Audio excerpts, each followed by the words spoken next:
دوسروں کا بھید چھپانا قیمتی ہے۔ ایک بادشاہ تھا، اس کا وزیر بڑا سمجھدار تھا۔ وزیر کے زمانے میں بادشاہ کی سلطنت میں بڑی ترقی ہوئی۔ ایک دن وزیر سخت بیمار ہو گیا، بچنے کی امید نہ رہی۔ آخری وقت آیا تھا۔ بادشاہ فکر مند ہوا کہ ایسا وزیر کہاں ملے گا۔ یہ بات بادشاہ نے وزیر سے کہی۔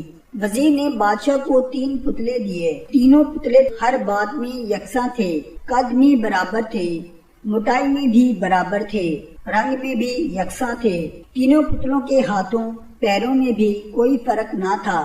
آنکھ، کان، ناک اور جسم کے تمام اعضاء بھی سب کے ایک ہی طرح کے تھے۔ بال برابر بھی کوئی چھوٹا بڑا نہ تھا۔ تول میں بھی سب پتلے برابر تھے۔ وزیر نے بادشاہ سے کہا، یہ تینوں پتلے ہیں تو بالکل یکساں، لیکن تینوں میں بڑا فرق ہے۔ جو آدمی اس فرق کو بتا دے اسی کو آپ میرے بعد وزیر بنا دینا۔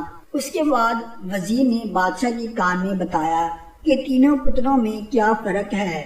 وزیر کے مرنے کے بعد بادشاہ نے اعلان کر دیا کہ جو ان پتلوں میں فرق بتائے گا اسی کو وزیر بنایا جائے گا۔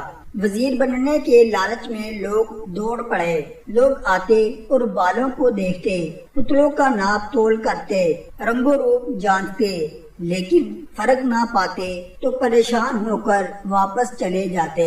اس طرح بہت دن گزر گئے، کوئی پتلوں کو پرکھ نہ سکا۔ اب دیکھیے اللہ کی قدرت، وہ جسے چاہتا ہے عزت دیتا ہے اور جسے چاہتا ہے ذلیل کرتا ہے۔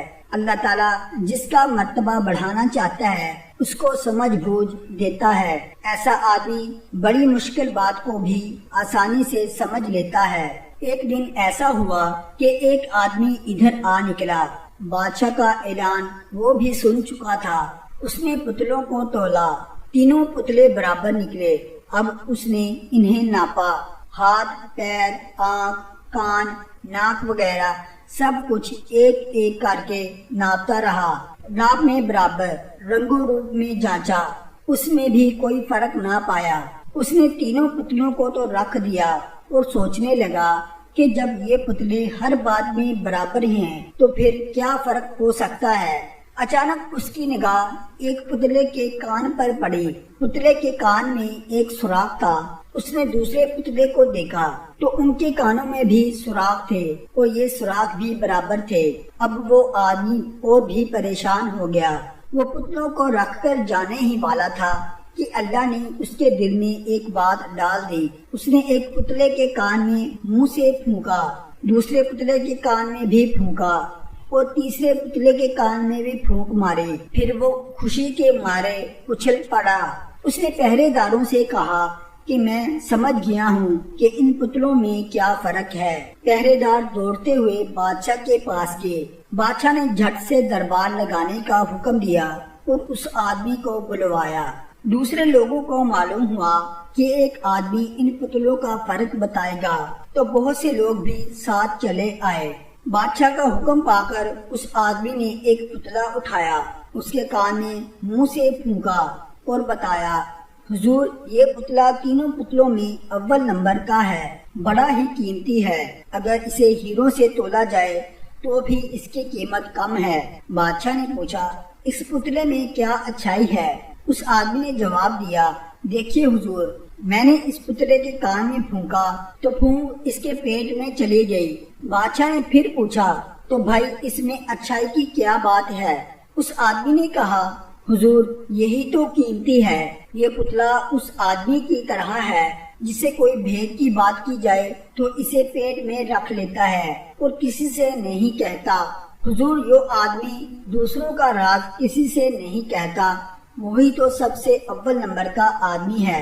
ایسے آدمی کی سب عزت کرتے ہیں، اچھے بادشاہ اسے اپنا بھیدی بناتے ہیں اور بڑی سے بڑی تنخواہ اسے دیتے ہیں۔ اس جواب سے بادشاہ بہت خوش ہوا۔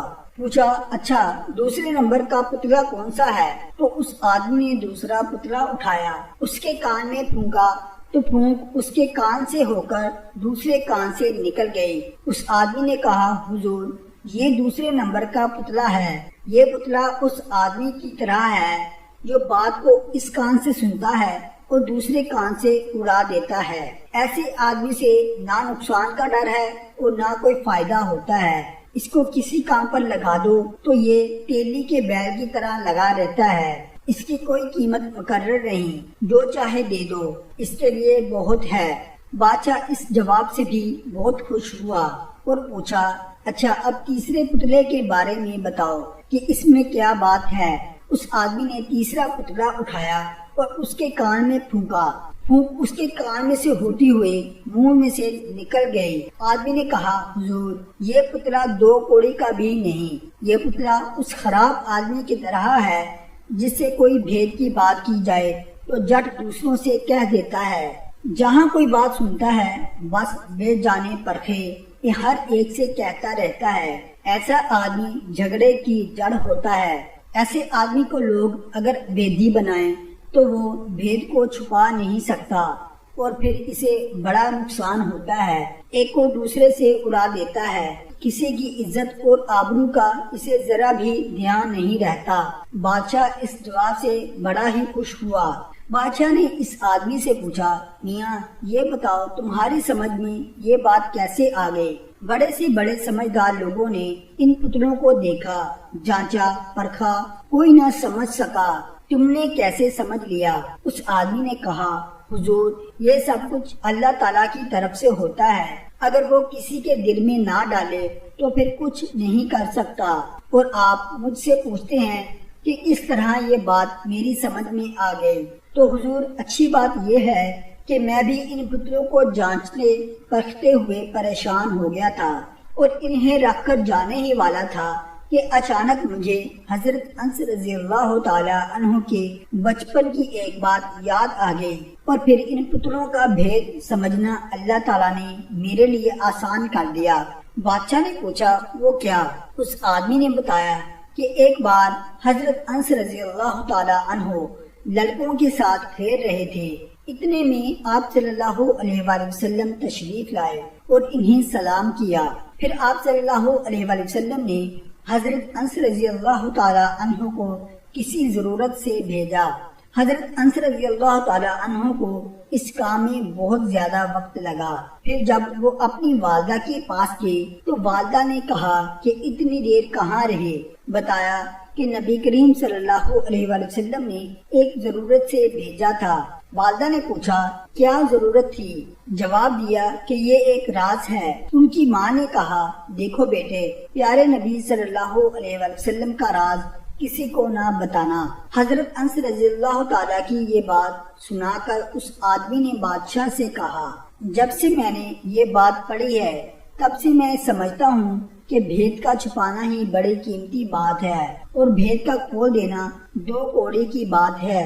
مجھے یہی بات یاد آ گئی اور پھر اللہ تعالیٰ نے میرے لیے ان پتلوں کا سمجھنا آسان کر دیا۔ بادشاہ نے کہا، سچ میں پتلوں میں یہی فرق ہے۔ اس کے بعد بادشاہ نے اس آدمی کو اپنا وزیر بنا لیا۔